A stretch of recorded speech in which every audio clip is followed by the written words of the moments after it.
How do you achieve productive teamwork in projects across departments?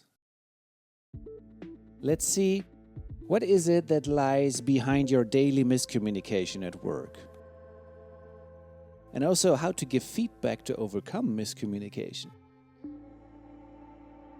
And why you should both say and also receive apologies seriously. Are you ready? Tips for employees.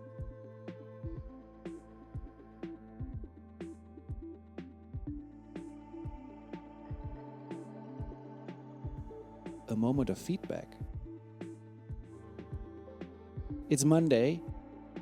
You are the supportive type of colleague. And you're working with someone very confident from another department, and they are very eager to prove themselves in this project. Tuesday, you share some client information to help them getting done something, like, let's say, a coding project. But instead of reacting to your message on Slack or Teams or collaboration, any collaboration tool you use, they withdraw. They just don't respond. And then by Thursday, it seems they've distanced even more from the project. Now, of course, you want to help again. So you are the supportive colleague, so you do that on Thursday, but they withdraw even more. And so on and so on. You help, they withdraw. So the question around this miscommunication now is, how long can you keep trying to help them in this project? How long can you keep using your communication style with them? So let's talk about the do's and the don'ts for miscommunication in general. The first to do is value this miscommunication feedback to adjust your communication feedback. Ask yourself,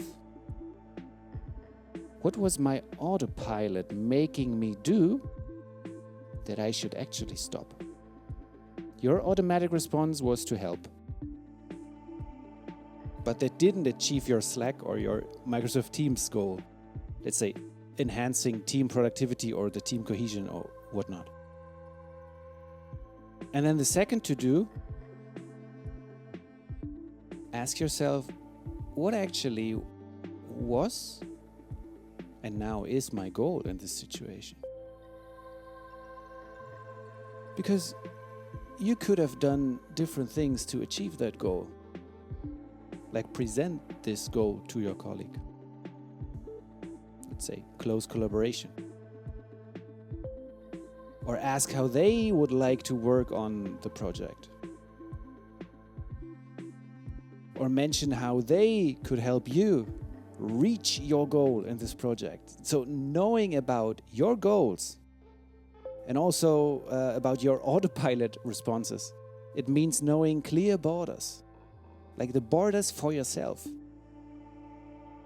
which helps you to communicate more effectively in your projects, especially across departments. So when they know about what you want and what you need in the project, that's a moment when you can get more risky in the next step.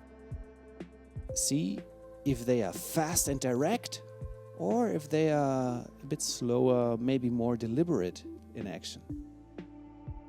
With your personal autopilot and with your clear goal, you can adapt your speech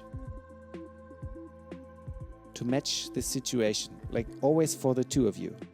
So don't ignore your goals, don't ignore your autopilot. For example, if you usually tend to talk slowly, start picking up some pace. If you're the fast talker, slow down.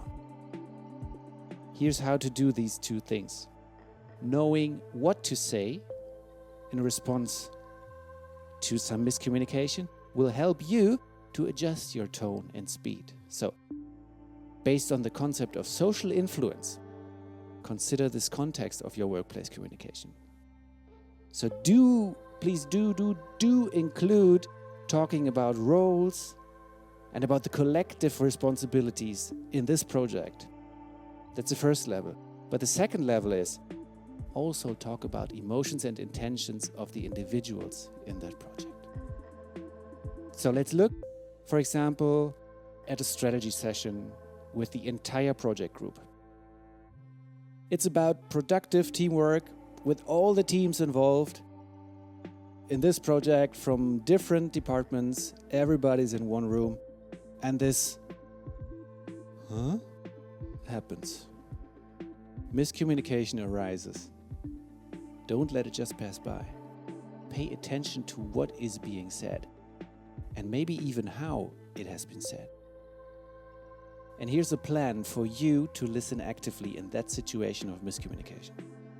What are, on the first level, the underlying roles and responsibilities, especially in this project? And now, in this project meeting, who, in which role, has said what? And then during the meeting, maybe even in private for yourself, conclude what their statements in their roles reveal about their emotions and their intentions in the project, or only in this miscommunication at least. And now, let's also go through your reaction then. Again, with some examples. Let's say their role, their responsibility could be in this project to be a generalist, like a project manager. Or to be an expert, like a programmer. Now, starting from this role, what's their goal as an expert, as a programmer? For example, get the software running. If you are part of the miscommunication, start your response to them by mentioning their role and their goal. If you do show empathy in that way, that helps release the tension for the both of you. And then also mention, for example, the constraints that they seem to be facing, like dealing with a very difficult client. It's their role, so it's their difficulty. And maybe you even know yourself what it feels like to interact with these difficult clients. So also don't forget your professional biography when you deal with miscommunication. And then you could finish by mentioning the viewpoint on the coding result so far.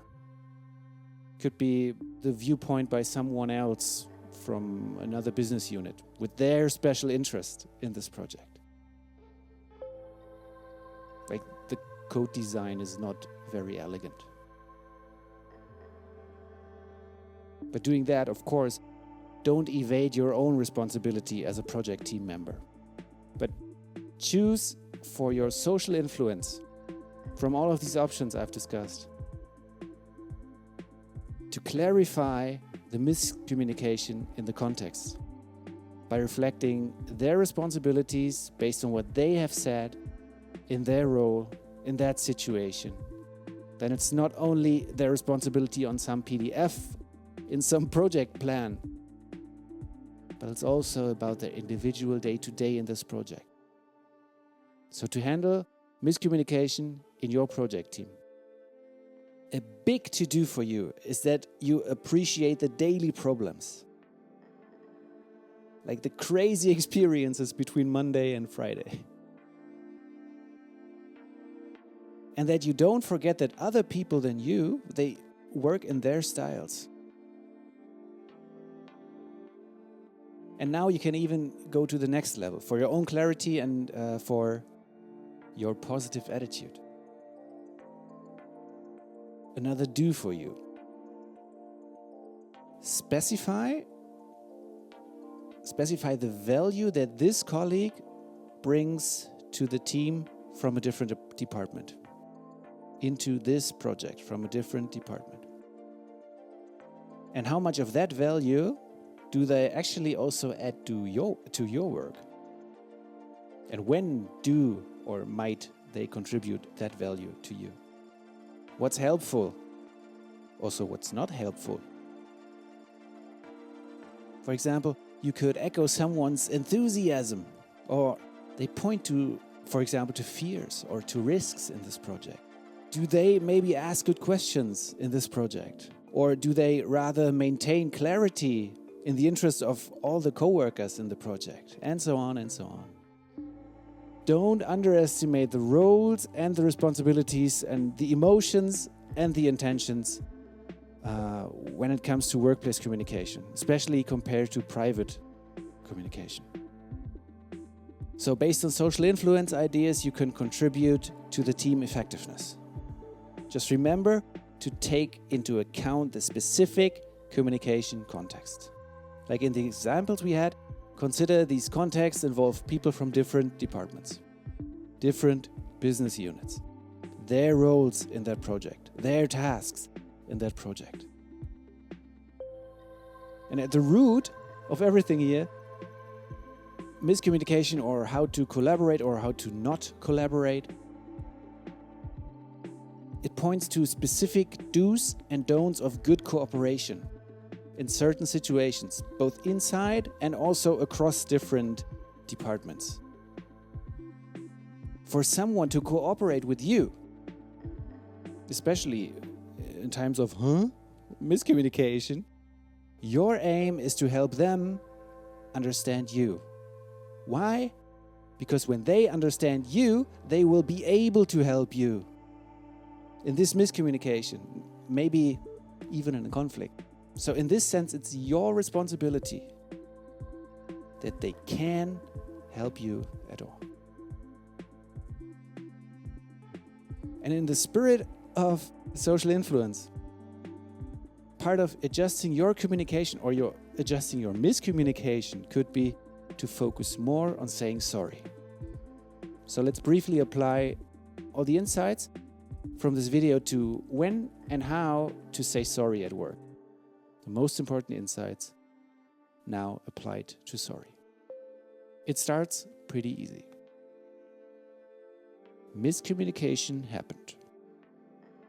It happened based on concrete actions, based on the roles and the tasks of those involved, including yourself.